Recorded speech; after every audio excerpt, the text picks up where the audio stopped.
पाकिस्तान में मलक रियाज को कौन नहीं जानता।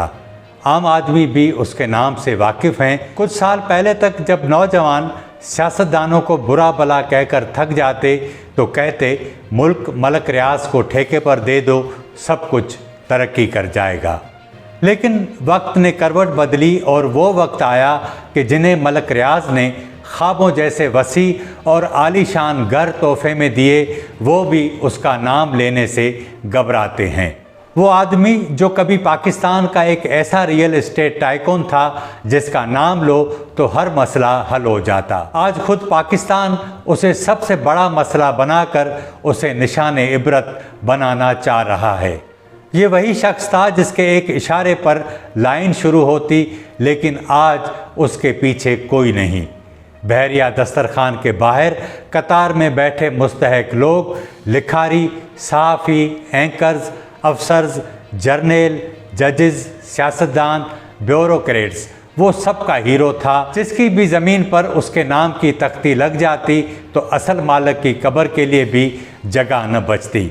वो एक ऐसा मैग्नेट था, सब कुछ अपनी तरफ खींच लेता। लोगों ने उसकी बेपनाह दौलत और ताकत के किस्से बनाए ताकि वो ज़्यादा मोहतरम बन जाए। कोई उसे कारून का भाई कहता तो कोई हातम ताई, गवाह उसके, अदालत उसकी, मुसन्नफ़ भी वो तो जल्लाद भी वो। लेकिन एक बात तय थी, वो सिस्टम को जानता था। वो टीवी पर बरमला कहता, मैं फ़ाइलों को पैसों के पहिए लगाता हूँ, मेरा काम कहीं नहीं रुकता।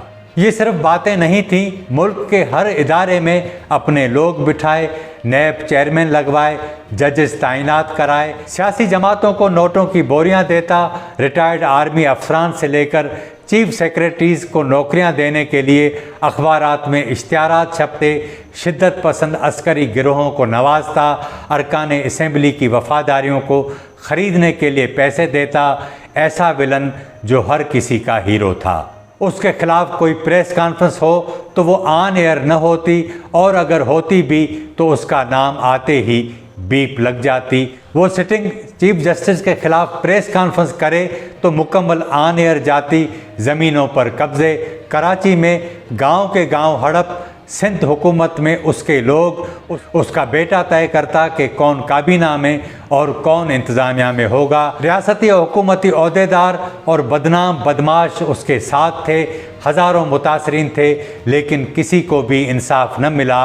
मलक रियाज, जिसका नाम ही दौलतमंदी और शाहाना तर्ज़ ज़िंदगी की अलामत था, उसे ज़ौम था वो जिसे चाहे ख़रीद ले, जिसे चाहे बेच दे। लेकिन फिर वक्त बदला।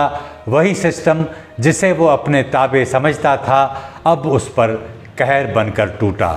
अल कादर ट्रस्ट केस में उस पर इमरान खान के खिलाफ गवाही देने का दबाव था, लेकिन उसने ऐलान किया, कुछ भी कर लो, गवाही नहीं दूंगा, क्योंकि वो जानता था एक बार गवाही दे दी तो फिर हर बार सियासी इंतकाम में जेल जाने वाले लीडरों के खिलाफ उसे गवाह के तौर पर पेश किया जाएगा। और वो उन लीडरों के सामने दगाबाज नहीं होना चाहता था जिन्होंने पावर के बदले उसकी दौलत बढ़ाने में मदद की।